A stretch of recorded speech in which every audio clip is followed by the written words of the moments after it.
Hey everyone, it's Alain here for the Sonic Collective. This month, June 2020, we continue our exploration of hip-hop, and once again, it's my turn to choose. So, last month, Scott Coates kind of pulled the rug out from under my feet a little bit, and he picked the same album that I was actually planning to review. That was A Tribe Called Quest. Go check it out if you haven't already. And that kind of left me at a bit of a loss as for what album to pick. So I consulted with one of my best friends who is really attuned to hip-hop culture. He knows all about the whole fascinating history behind it. And upon his recommendation, I landed on this month's pick, which is Afrika Bambaataa's Planet Rock, the album. Now, first I think we need to talk about who Afrika Bambaataa is to fully understand why this album is so significant. So Lance Taylor was his name before he changed it to Afrika Bambaataa. He got his start in the New York party scene back in about 1977, where he DJ'd hip-hop parties and brushed shoulders with a bunch of what would become hip-hop legends, such as Grandmaster Flash, all these guys from the early New York hip-hop scene. He, being Afrika Bambaataa, vowed to use hip-hop to reach out to angry and disaffected youth, trying to draw them away from the trappings of gang life. Afrika Bambaataa founded the Universal Zulu Nation, which was a collective of socially and politically aware rappers, DJs, b-boys, graffiti artists, and other people who are involved in this emerging hip-hop culture. Their goal, the Zulu Nation's goal that is, was to build a movement out of the creativity of the next generation of outcast youth, with an authentic, liberating worldview. And the Zulu Nation can really be credited for helping spread hip-hop music and culture, via house parties, block parties, dances, mixtapes, and even graffiti, which kind of further cemented hip-hop culture into the social zeitgeist.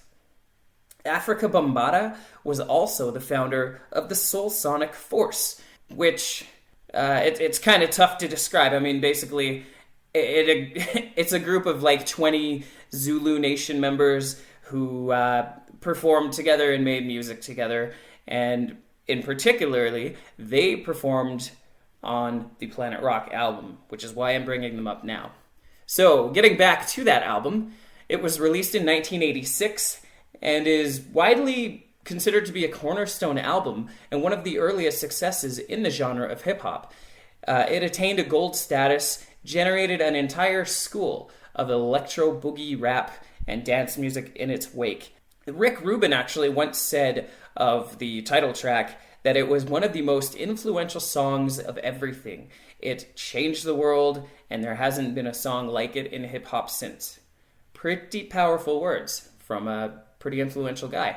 Slant Magazine awarded the album number 84 on its list of best albums in the 1980s. And of course, we cannot leave out the fact that one of the tracks, entitled Renegades of Funk, was covered by a little-known band, maybe you heard of them, called Rage Against the Machine. Here's a fun fact for you. Kraftwerk was given songwriting credits on Planet Rock. Kraftwerk. Bambaataa was heavily inspired by their futuristic-sounding electronic music and actually interpolated portions of Kraftwerk songs, including something called Numbers and another tune called Trans-Europe Express. And the reason I kind of bring this up as an interesting point is because about 5 years ago, I actually picked Kraftwerk for us to review back in 2015. And I chose to review them specifically because I knew how influential they were. So, kind of interesting, right? It all kind of comes full circle. Anyway, that is the pick for this month, June 2020. Please enjoy Planet Rock, the album, and check back at the end of the month to hear what we thought about it. And of course, if you're listening along, we would love to know what you think of it too. So feel free to leave us a comment or connect with us on Facebook, Twitter. Yeah.